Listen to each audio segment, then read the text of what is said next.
حسم فريق أولمبيك أسفي لكرة القدم صفقتين جديدتين خلال مرحلة الانتقالات الصيفية الجارية استعدادا للموسم الكروي المقبل.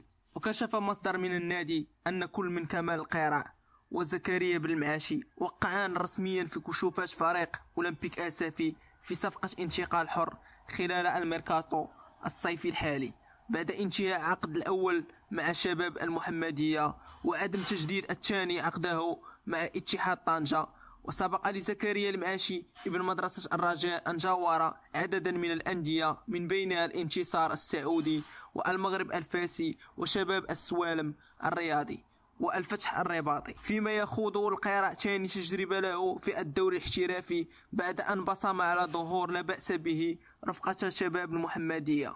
وتسعى إدارة النادي المسفوي لتعزيز صفوفها بعدد من اللاعبين رغبة في تقوية صفوفه بلاعبين جديدين استعدادا للموسم الكروي المقبل الذي يطمح خلاله الفريق المسفيوي التوقيع على مشاركة قوية في منافسات البطولة الاحترافية والبطولة العربية. يذكر أن أولمبيك أسفي استقر على التعاقد بشكل نهائي مع المدرب الذي سيتم الارتباط به من خلال عقد يمتد لموسمين رياضيين.